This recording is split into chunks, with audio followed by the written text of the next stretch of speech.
You see, it is often assumed that an explosion can be pinpointed immediately. It isn't. It's always the result of years of building up, tiny little ratchets towards an explosion.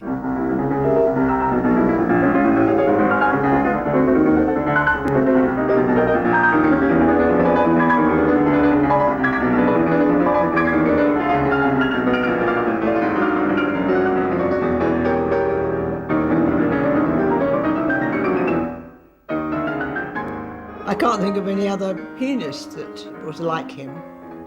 He was a one-off.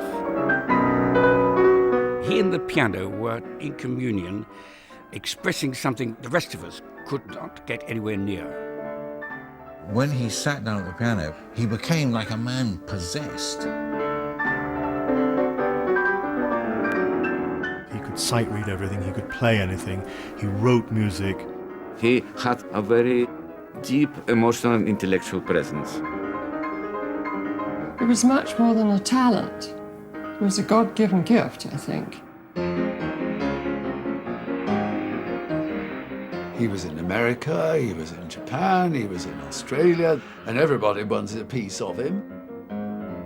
A wear and tear element entered really fairly quickly. Suddenly, the coordination wasn't this phenomenon anymore. Genius is precious, but it's also dangerous.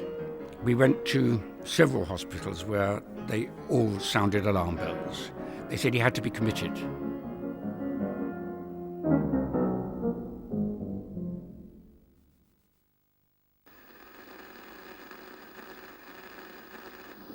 Brenda, you found your husband turning into really rather a violent stranger, did you? Yes, well, it was the illness, you see, which I was totally unprepared for. He cut himself with a razor blade. Yes. Now, Brenda, you consented that he should have some electric shock treatment, didn't you, for which you were much criticised? It was not suggested. It was made totally compulsory to me. I had no option. Do you feel that you are as great a pianist as ever you were? Well, I feel I'm playing as well as I did, you know. But now you're recording together, you're playing together. Yes, we are. So very happily. Life is looking rosy in that sense. Oh, yes.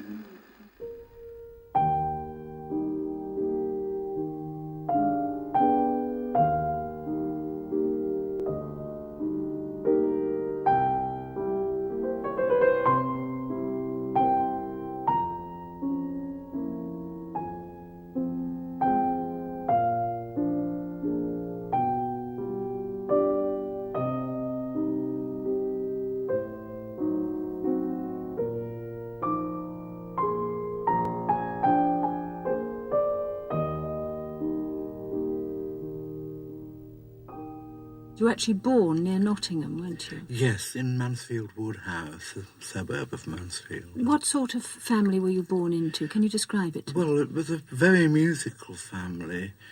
My father wrote one or two essays on Berlioz and also played the trombone and the xylophone and did bell ringing. And my mother was very musical. She loved music very much. He lived in a very modest home. When I stayed there, it was a tiny little house with lots of novels and books piled in stacks everywhere. And so, it's almost like walking in a maze, getting to the piano in and out of these books. And John read a lot. He'd read many, many, many books. He won scholarships to 3 grammar schools when he was 11. So music was your passion from a very early age. You went on to the Royal Northern College of Music. That was in the early 50s. Yeah. Well, it was like 2 stars, because I was the girl star at the Manchester College of Music, and he was the man star. So I was set for a career. And at college, friends and students said, well, you can't. It's 2 peacocks in the same room. You can't marry. But we had a happy wedding. John graduated with the hugely successful Brahms D minor concerto with Sir John Barbarelli and the Student Orchestra. And that was the first inclination of public success.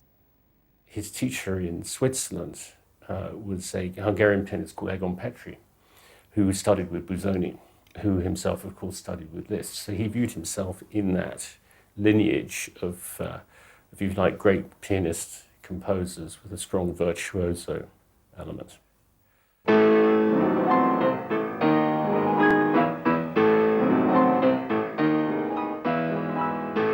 John Ogdon, 24 years old, and certainly the most brilliant pianist now emerging in England.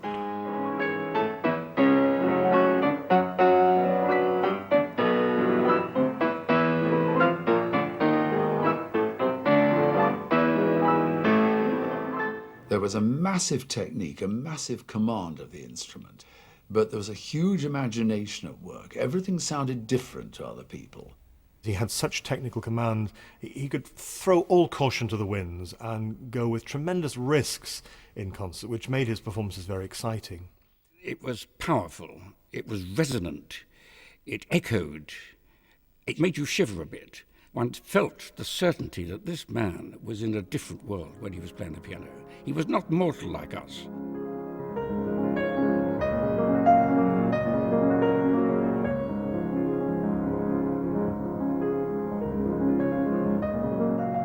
It's really quite romantic looking back on it.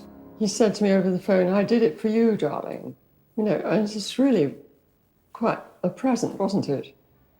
A declaration of love, really.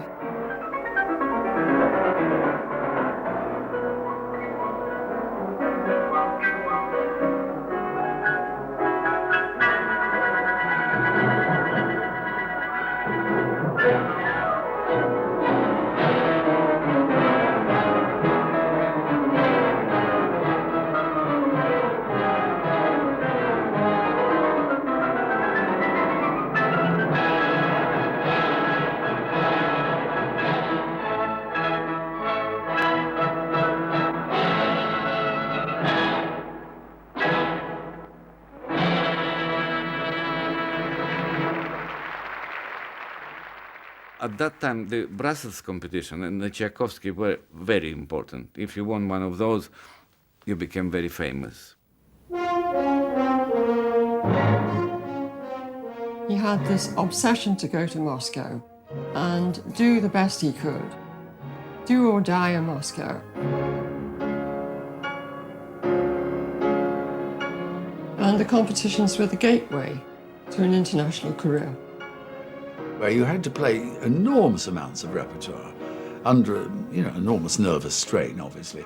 And you had to play two concertos there more or less back to back. But for him, it was tailor-made because he had this huge force and energy that I think just sort of doubled throughout the competition. As he went on, it got bigger and bigger and utterly overwhelmed his jury. I did feel it had gone exceptionally well, and we awaited the results, really, through an evening into the early hours of the next day. Volodya Ashkenazi and I were each awarded the first prize. The other first prize and gold medal are adjudged John Ogdon, the British pianist.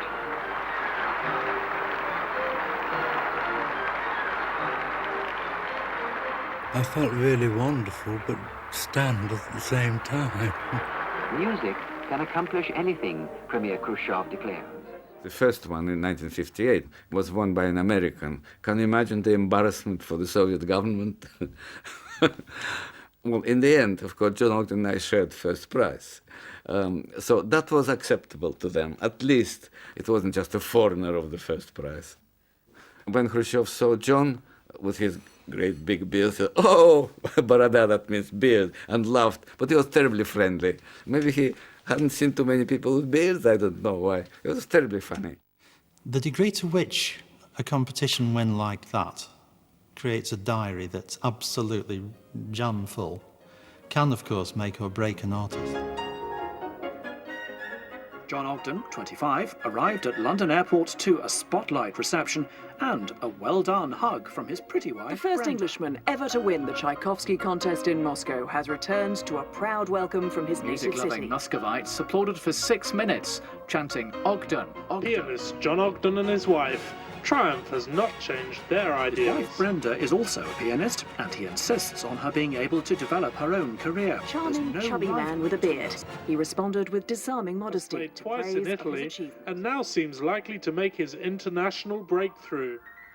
Nobody'd ever done this before. An Englishman winning the Tchaikovsky Prize in Moscow. It was unheard of, and it was intensely exciting. He belonged to the nation from that day on. It took some time to sink in, because I was a naive girl from the north of England. There was so much attention. There was so much from the press that hullabaloo, I would say. There was a hullabaloo.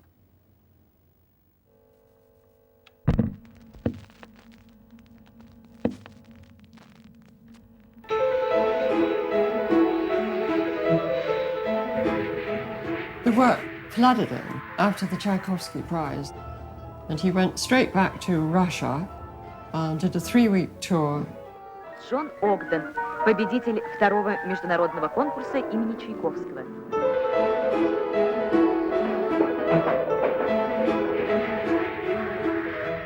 And then he had jobs in Italy, in Holland. He was in America, he was in Japan, he was in Australia, and everybody wanted a piece of him, and he couldn't say no. John would just say yes to everything. He was a young man. He was about 26, 27. He was really energetic. He loved doing it. One couldn't give more, one couldn't project more, and it was very intense. We just sort of on a cloud of concerts and parties and recording sessions, and we just went on and on. It was lovely.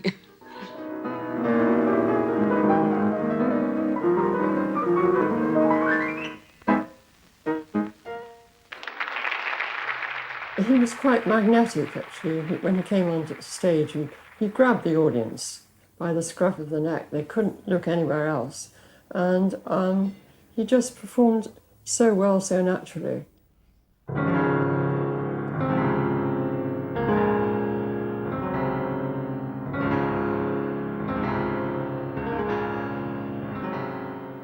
Even though one thinks of John Ogdon as having this powerhouse of a technique, and there's a kind of caricature vision of him being huge and everything being enormously explosive, it was actually in the very quiet moments where he was at his greatest. And there are many quiet moments in the biggest pieces, and John Ogdon was wonderful at those.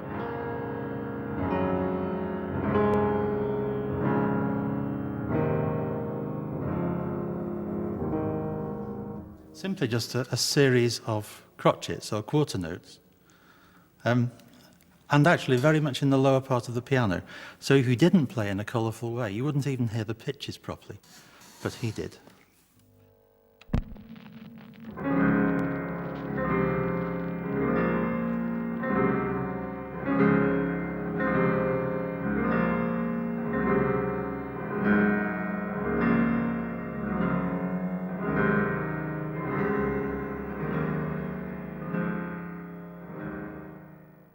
He could play more delicately than anybody I ever heard. And I had the privilege to record and play live with Horowitz and with Rubinstein, and they did not have a greater pianissimo than John Ogdon.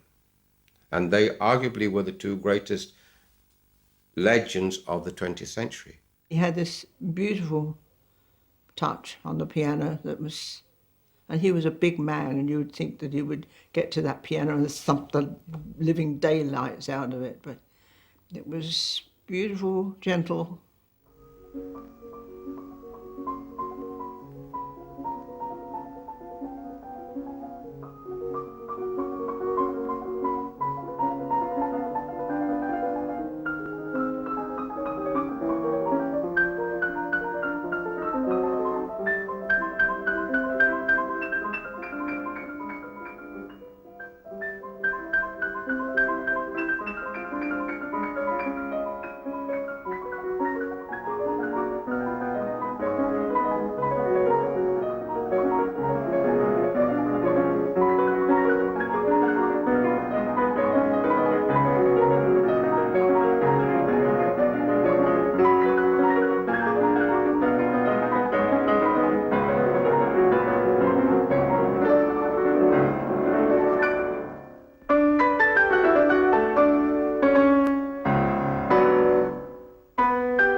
For someone to whisper and to capture your attention in that way was something that I hadn't really thought of, and it's stayed with me very much since. And I realized that when you play that softly, the audience is forced to become active. You can't just let the sound wash over you. You actually have to lean forward a little bit, like if you can't hear what's going on.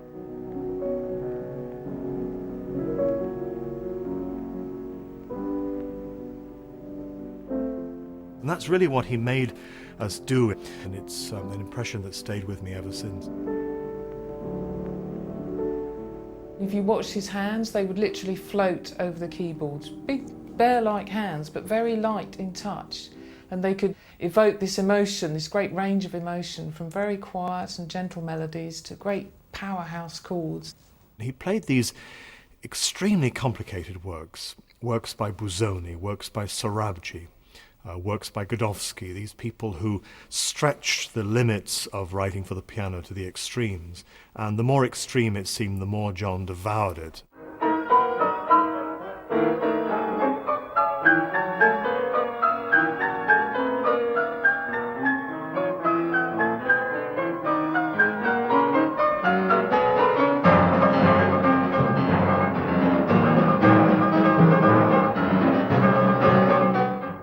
Pianist, and this Bartok concerto, the orchestra and the soloist, it was a unity, musical unity that I have till now I have not seen. He played this colossal repertoire. He learnt with a facility which was absolutely frightening. He played the standard repertoire, of course, classic Beethoven and Chopin and so on, but then there was Busoni, Alcan, Albéniz, you know, the whole lot. Even for a pianist who has a wide repertoire, John's was wider still and wider. The Dante Sonata, the Mount Everest of the keyboard, the hammer clavier, Alcan's Etude for the left hand, Islami, reputed to be the most difficult thing ever written for the piano in those days. He was a composer's gift, a modern composer's gift, because he was a world-famous pianist who actually really liked playing all of these pieces that no one else would play. He was very fond of all the British composers at the time, are all personal friends of his, and he simply played everything. It was enormous. I don't know how any mind could have absorbed all that at all.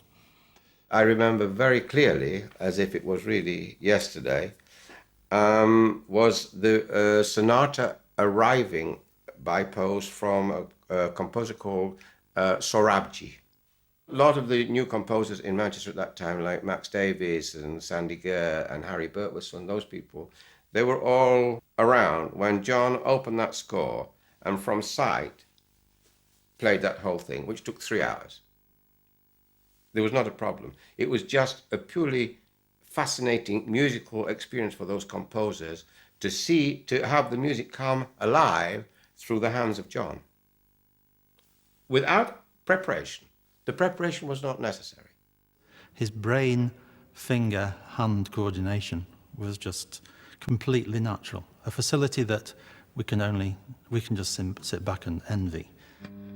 Do you enjoy the challenge of a completely new work? Well, yes, I do. I think that music at the present time has got so much variety that one can enjoy, for instance, playing works by Malcolm Williamson or Richard Rodney Bennett or Alexander Goehr. You yourself are a composer as well as a pianist. The first performance of one of your compositions inspired comparison with two of the greatest composer-pianists ever, Liszt and Rachmaninoff.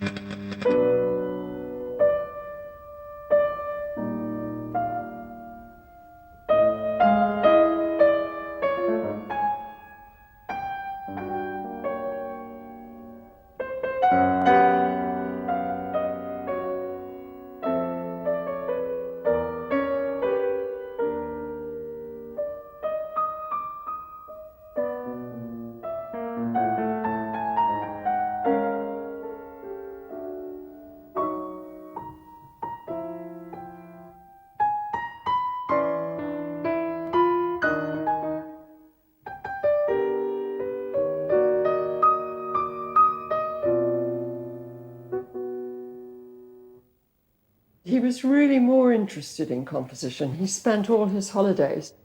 He would spend days composing his piano concerto.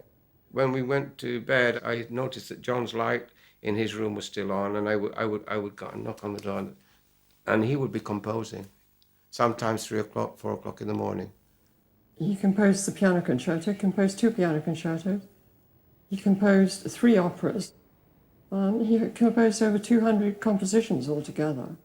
John Ogdon was obviously primarily a pianist, but he wasn't just a pianist who composed on the side.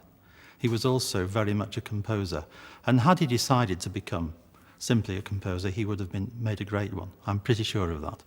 So, John Ogdon, you were celebrated as one of the great pianists of the world. The concert circuit became your life. Yes. You toured Australia, the United States, Yes. Europe. You became very, very famous. Yes, we had a wonderful tour of Australia, which we really enjoyed, and we played in Singapore as well. It was wonderfully exciting. And you lived very well. I mean, you were very well off. Yes, yes, yes, indeed.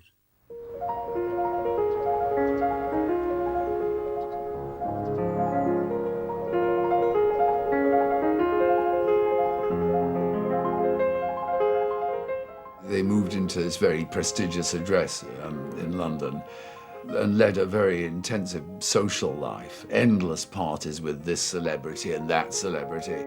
It was very practical because they had this first floor where they had 2 pianos abutting each other, and they did a lot of work together.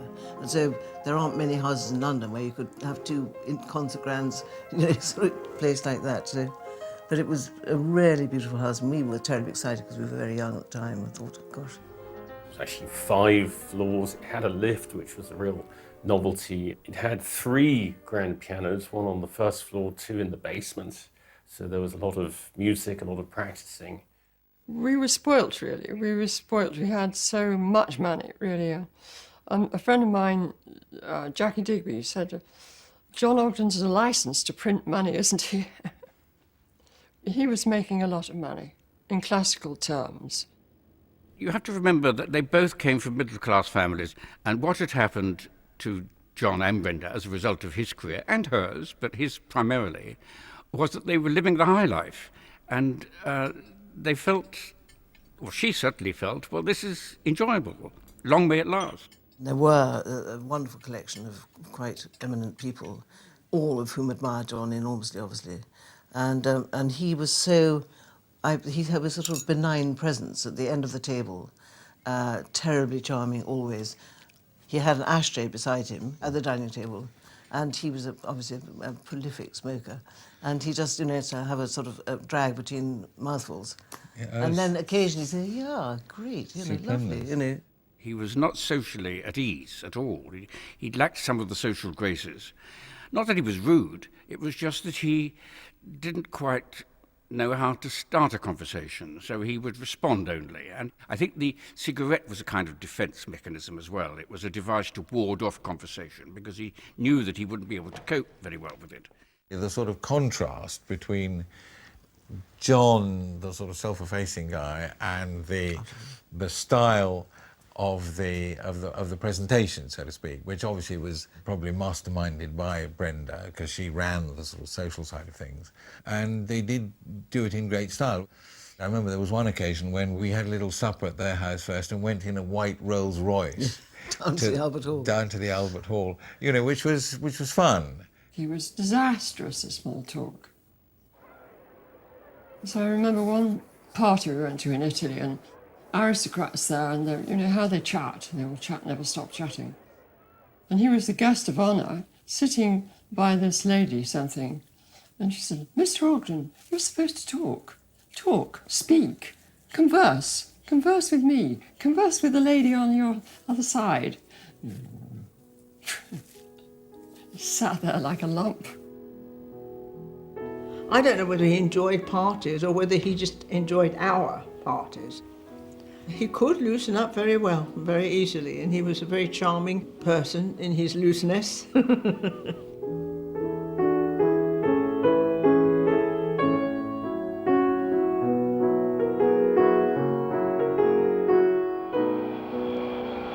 On this tour, the soloists were Janet Baker and John Ogdon, but Sir John Barbarolli, who was to have conducted, died suddenly less than a week before takeoff.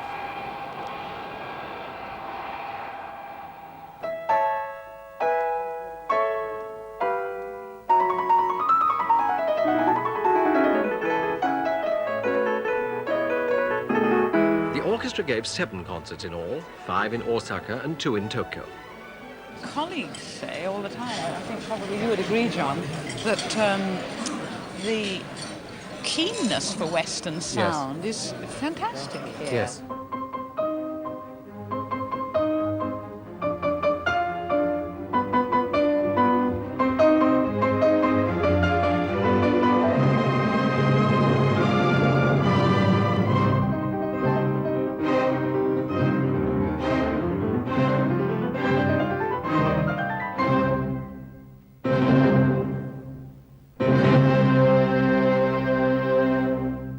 Workload was heavy, and John organised his workload with Emmy Tillett, his manager.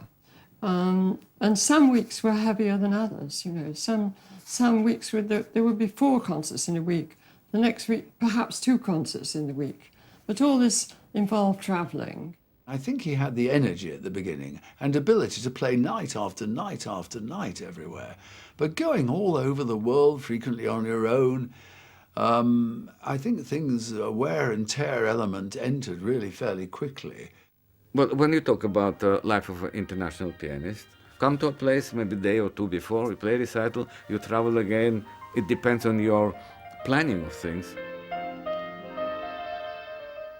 If he or she feels that you can play every day on your highest level, you do it. I play around 100, just under 100 concerts a year, which I think is actually too much, and I'm trying to cut down from that. He apparently played over 200 a year, and I can't even imagine how that's possible. It's possible physically, but I don't think it's possible emotionally, psychologically, spiritually. I think it just dries up what's there.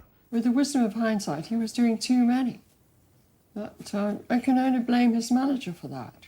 There were too many. And he complied, so he did it. There is a temptation to make hay while the sun shines by everyone around you, as well as yourself, because lots of money is to be made. And there's always a feeling that the sun might not shine for a long time. But, you know, to play in the festival hall on Tuesday night and play in Concertgebouw on Wednesday night and play in the Bunker-Kaiken Hall in Tokyo on Sunday night, because of modern transport, it's possible. But it's not a way to live.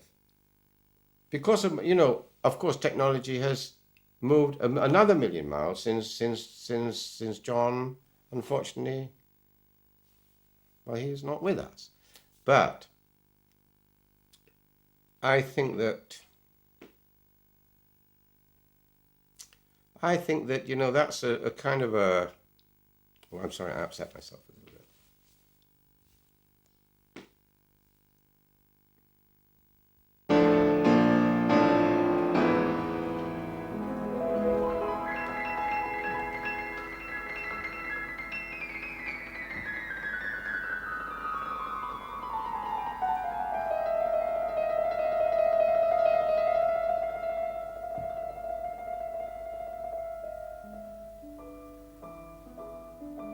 He had found himself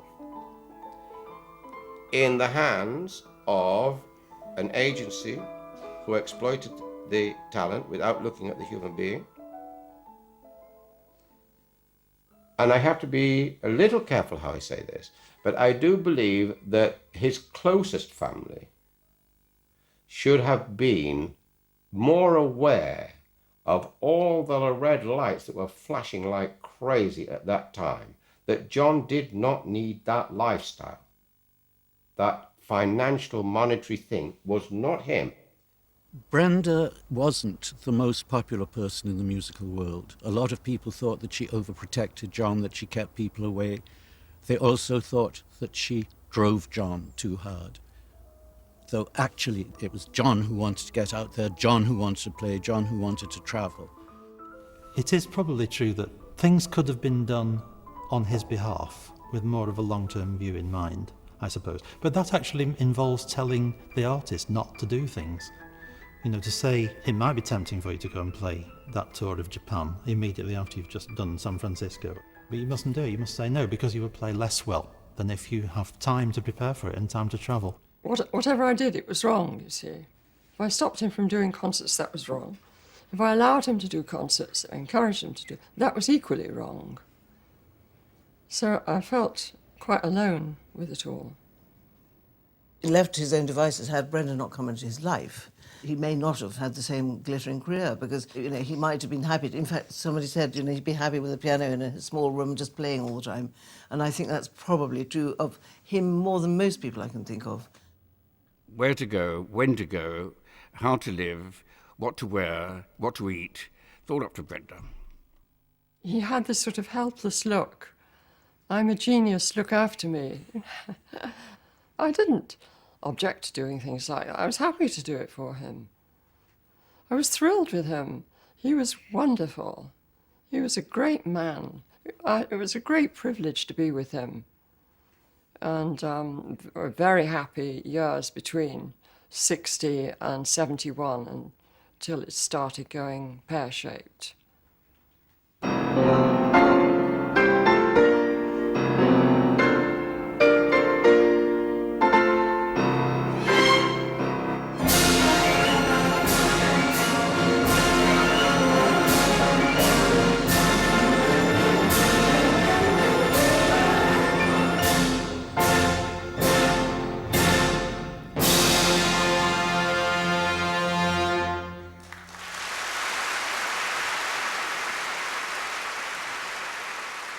I think that winning the Tchaikovsky competition was not in John's best interest,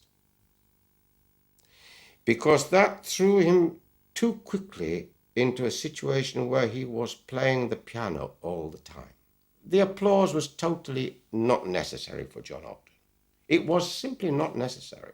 He wanted to breathe the music, and he needed to be out somewhere where he had tremendous space in order to breathe that. And there's no space in an airplane. There is no space in a green room. There is no space in a hotel room. So this was all lopsided. It was crazy. I was, of course, studying with Gordon Green, who was even closer to the situation than most, because he was getting phone calls from John, and I think he was very, very upset at the number of concerts John was playing, and felt that this was crazy, that he was pushing himself, that things would go wrong.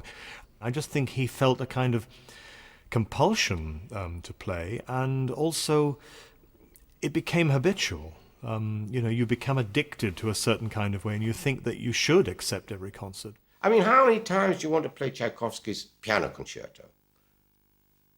For him, I know if he played it 20 times in his life, it would have been enough. He certainly didn't need to play it 1,000 times.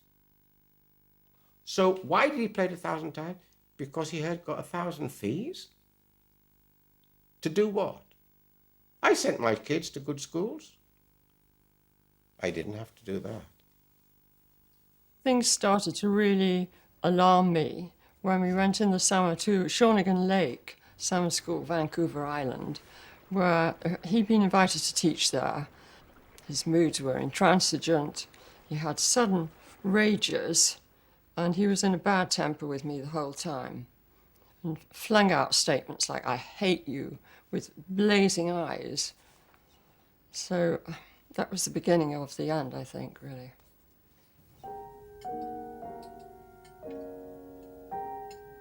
He had another side. My mother used to say, "Well, I don't believe he's got a dual personality. You're making it up. He must be like Jekyll and Hyde then, because I've never seen it." I said, "I promise you he has a dual personality." I invited John and Brenda to dinner in a perfectly ordinary manner, as I often did. I had no idea there were problems brewing at all. And there were 4 of us. It was John and Brenda and an actress called Barbara Lee Hunt. I first noticed that something was odd when, after dinner, Brenda volunteered to come out to the kitchen and help me with the washing up, which left John with Bar Lee Hunt in the front room. And I think, I have no proof, but I suspect that John felt, "How dare you leave me in this social situation, talking to a lady I don't know? You should be looking after me." I suspect that's what was going on in his head, because he stormed into the kitchen to retrieve Brenda, to get her back into the front room. And it was after that, after they left, that the real explosion occurred.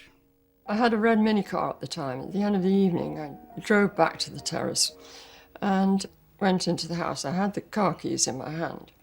And he suddenly turned round with blazing eyes and said, "This charade has got to stop." You see, I didn't know what he meant by that. And then he kind of lunged. I thought he was going to lunge at me. But he lunged at a huge mirror which was hanging in the wall and smashed it with his hand. So I dashed out of the door. Thank God I had the keys to the car in my hand. And got in the Mini and drove off down the terrace. And he was chasing the car. So then I ended up at Brian Mercer's house. The next morning, Brenda and I went over to the house in Regent's Park. John answered the door, and immediately one saw that he was in real danger. He'd cut a cross on his forehead and 2 other crosses on his temples, and the blood had flown down his face, and it had dried and congealed, and he didn't notice. He was unaware of what had happened, and he spoke as if it was an ordinary day. "Oh, so it's nice to see you. Come in, come in." And it was then that the nightmare started, because I said to Brenda, "Look, this is not right. Something's got to be done. We've got to take him to hospital." And we then spent the whole of Saturday, the whole of Sunday, visiting various hospitals to try to get somebody to help. It got worse because Brenda drove the car, I sat in the front seat, John was in the back seat, mumbling all the time, having a private conversation with himself, and then trying to take his shirt off, trying to undo his trousers, trying to display himself through the window of the car to the world outside. The man had gone. He was in a totally distressed state. I was saying there were omens for this and omens for that, and he was hearing voices. It wasn't John Ogdon, the world-famous pianist. It was a man who was in danger of losing his mind, and he had to be controlled, and they recommended shock electric therapy treatment. This was a terrible thing to say to Brenda. I remember saying to the doctor, "Look, he doesn't belong to me. He belongs to the world."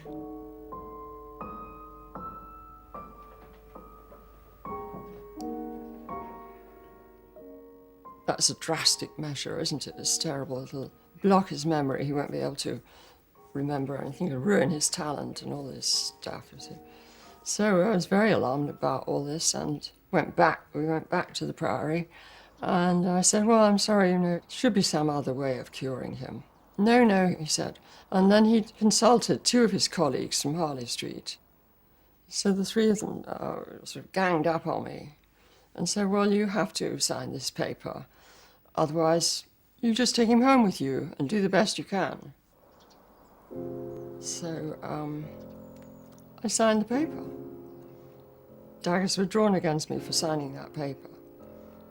Well, mainly people who had vested interests like the record company, because they wanted John back on the road as soon as possible.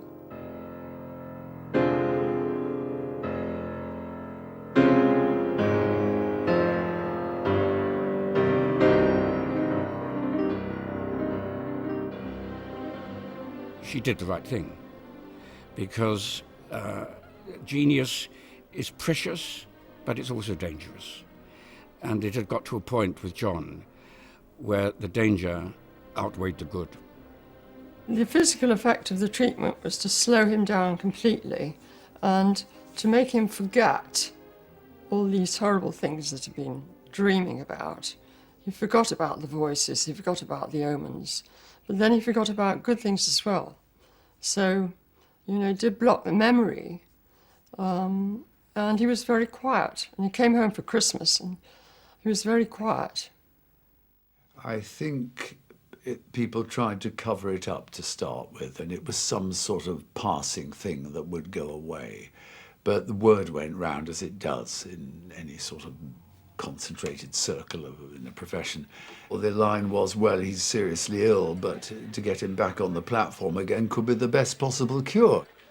And a performance was set up at the Festival Hall at the end of January. wasn't the old John, it was the fire and the magnetism that wasn't there. He was in a drugged state, really. Suddenly, the coordination wasn't this phenomenon anymore. I never remember John hitting wrong notes. I never remember John doing musically bizarre things. And this distortion of phrases and this inaccuracy, because I've grown up with him, I thought, John, are you okay? You know, you're playing wrong notes. Battaglia alla Turco by Thilo Miedek, played by John Ogdon and John Lill.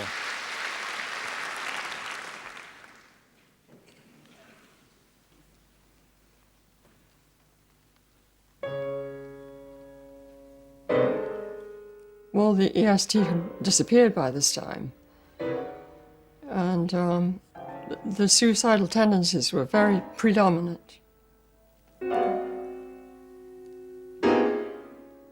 He cut his neck here, he cut his neck here. He hadn't cut his throat. There were white tendrils hanging down here, his body. He was covered in blood. So I called 999, and they took him to the old University College Hospital. And I remember standing there, and the surgeon came out and shouted at him. He said, I can't tell you what he said.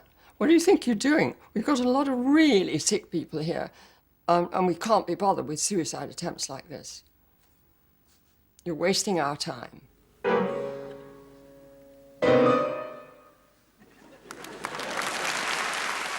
It was a very close call, and just saved his life in the nick of time. Then the doctors decided he should be certified insane. Well, I mean, I must say it was a bit of a relief. He always knew that there was something wrong with him. His father had been schizophrenic. He lived with that knowledge all his life. And I think the piano was his way to sanity. What, in fact, he was using the piano for, brilliantly, was to tame the demons. When he was in control of the piano, they couldn't be in control of him. John was in the Maudsley, and they wanted to keep him there for 6 months up to a year. And Sir John Peyton, the Minister of Transport in the Cabinet at the time, his wife, Lady Peyton, was on the board of Moorfields Eye Hospital, and she'd arranged for John and I to give a recital there in aid of the eye hospital. So this didn't suit the Peytons that John was incarcerated in the Maudsley at all. So John Peyton said, well, I think I'll get an early release organised. So he did. He manoeuvred the release of John. He negotiated it somehow. It was only 6 weeks since he'd had that suicide attempt, that terrible, drastic suicide attempt when he nearly lost his life. And then he was back playing at the Moorfields Hospital.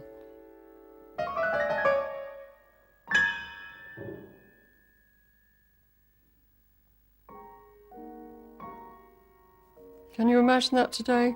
No.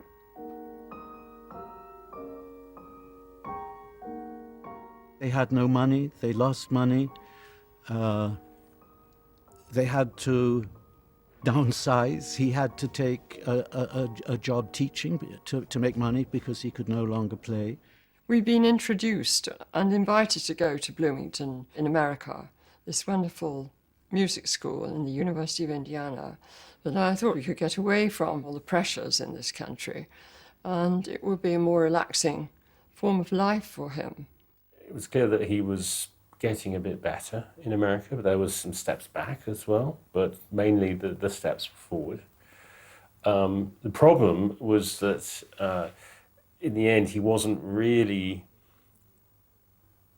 used to the rigours of a university job. What he was doing, he would skip class and he would go and sit in this pub cafe that the students had called the Bear. And the word was, go and find Ogden, he's in the Bear. Again. But you see, that they didn't like that. They dispensed with his services. So I was shattered by that. And I came home because I'd had enough. I'd had enough.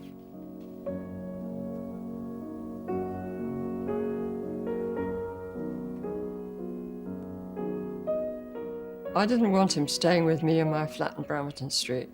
We found this B&B in Onslow Square, very upmarket B&B, and he broke a window there and transported himself back to the Maudsley. He was quite happy in the Maudsley. It was really irritating for me to see him so happy, surrounded by mental patients. It was not nice. I went to the Maudsley and I was shown into the room where John was, and he was sitting in a large circle with a lot of other people, and they were having some kind of group treatment. I was just so upset to see him, that enormous gift to everybody, sitting there totally a shell. I presume then, during your illness, one of your biggest fears was that you might never be able to play in public again. Well, yes, it was for a time. I had some bad chemical reactions, I think, possibly. But I had a lot of help from Brenda in getting my playing back to normal. And I did make a comeback recital at the Queen Elizabeth Hall.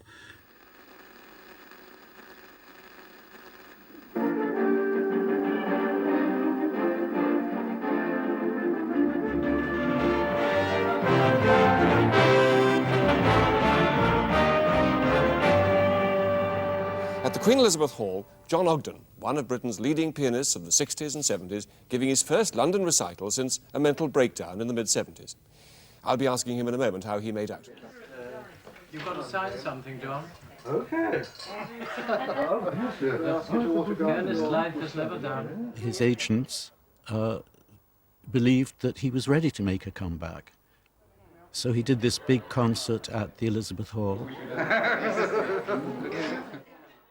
It was a publicity exercise to get work, because a lot of people in London and the UK, they thought he'd been off the scene. A lot of people didn't realise he was in America giving concerts. So this was a big publicity exercise, which paid off well.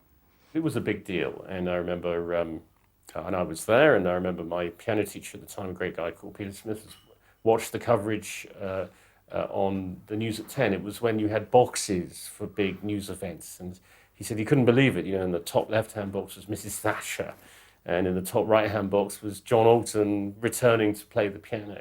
Was it an ordeal? Did you find it was just like the old days? I enjoyed it tremendously. I was a little nervous before the Szymanowski, which is a kind of complicated piece. But I enjoyed so much the warmth of the audience, and I thought they were tremendous, really, absolutely marvellous. You're going back now to hospital tonight. How long will you be staying in hospital? But probably another 7 days, I think, or 10 days possibly. Do you find that practicing in hospital has been a good way of keeping in touch with the piano? Yes, very much so. They have a good piano there, which I enjoyed practicing. It was far better that he should get out of the Maudsley play in public than that he should simply stay as a man being treated for mental illness. It was kinder to him. Whether it was good for the public is a different matter.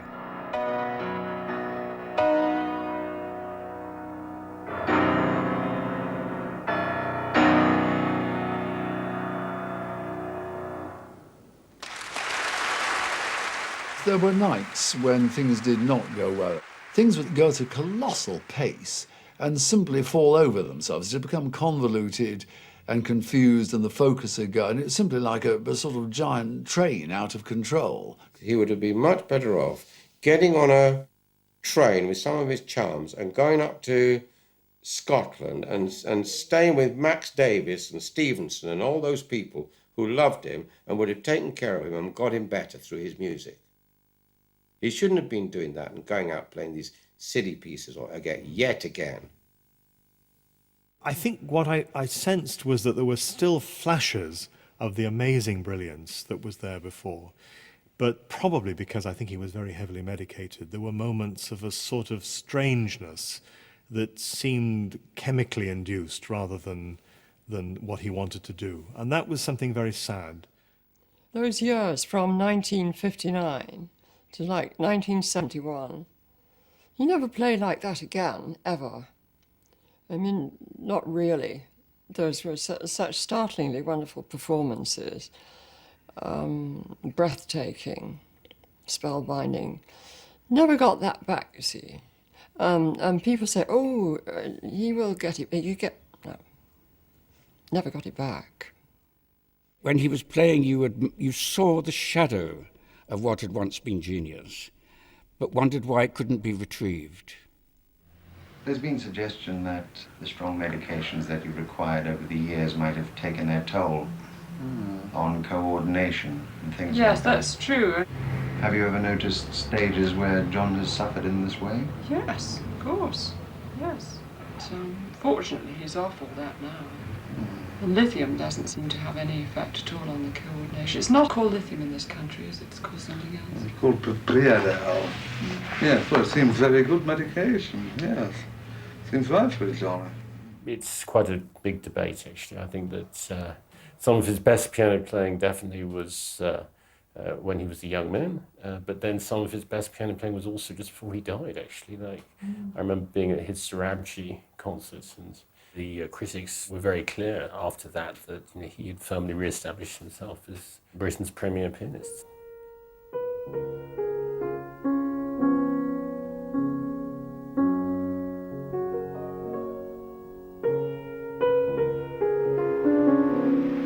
Mr. John Ogdon, who is arriving from Vancouver, please contact the airport information desk.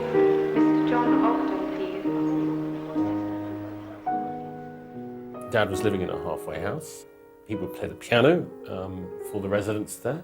There was definitely a sense of community about those places, which he enjoyed. Hello, John. Oh, John, lovely.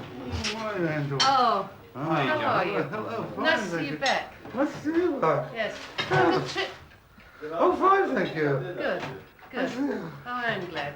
John, what concerts did you give? It went terribly well. I've got some cassettes of them. Have you? actually. Good. They have an opera thing. They put on two operas, one by Haydn Yes. and one by a modern New York composer called Pasticcieri, called Yes. Il Deluso. And I went to the rehearsals, which sounded marvellous. Yes. But unfortunately, Never mind, Karen. I was a bit tired and couldn't go to the performances, unfortunately.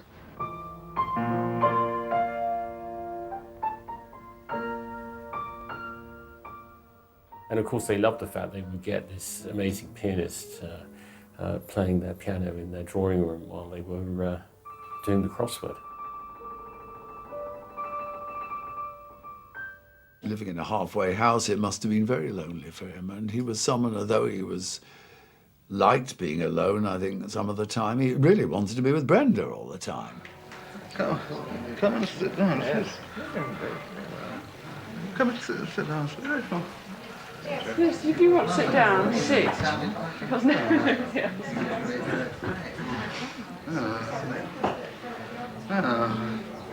Good. Chat happened. Yes, well, I was trying to phone you yesterday. I didn't find the way we run.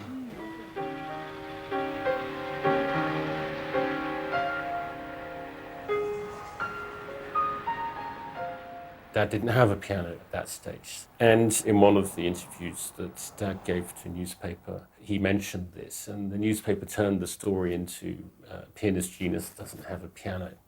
And John Paul Getty read that article and made contact and made it possible for him to have a piano. He actually bought him a Steinway Model D. Mr. G, they call him. He had that. There was nowhere to put this piano because it was so big. And I was living in Harcourt Terrace at the time. There's still no room in Harcourt Terrace for a grand piano. So he said, oh, well, I'll buy them a flat. It's just like a miracle, isn't it? Mr. Getty's generosity enabled them to live together in these two flat upstairs, downstairs situation where Brenda would live downstairs in one flat and John would live upstairs in another. It was good living arrangement in separate flats. It really was. We had found peace. Yeah. Yes. Mm.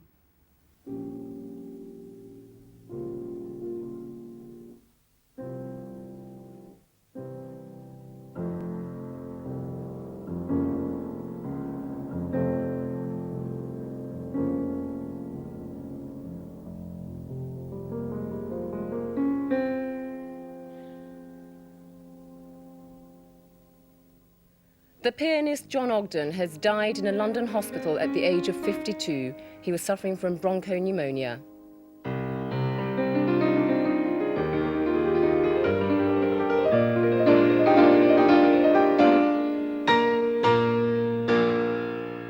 John Ogdon was a virtuoso pianist in the grandest tradition. He had an extraordinarily powerful and seemingly tireless technique and a huge memory. Great man, great artist, and devoted musician, absolutely devoted musician.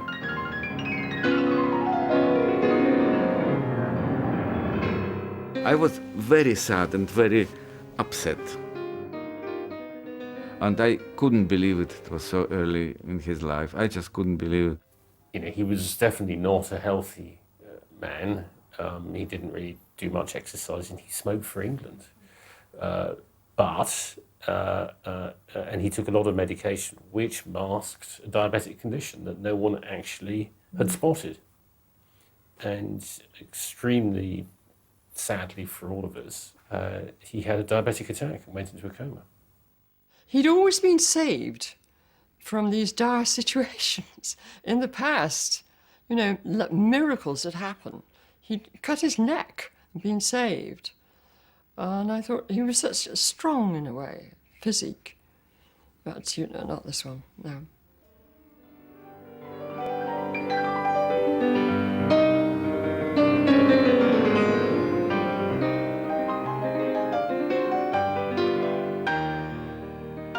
No amount of recordings or films will tell you what it felt like to be there, to hear that, to see that, to watch it happen, to share it. He was a very humanitarian person. He created an aura of love around him. In all of the recordings, they all have his personality there. They sound different. They don't sound just like you could hear them and say, oh, that could be anyone. It couldn't be anyone. It's actually him. I don't like to say the word genius, but he was actually, he was pretty close to whatever genius is. He could do things that were not normal, the norm. And of course the legend is the legacy. The legend's enormous and people have talked about him ever since. It's not a name that disappears. These days people come and go, you know. Within a few weeks someone can't remember someone's name who's been at a competition. They just say who. Not John Ogdon.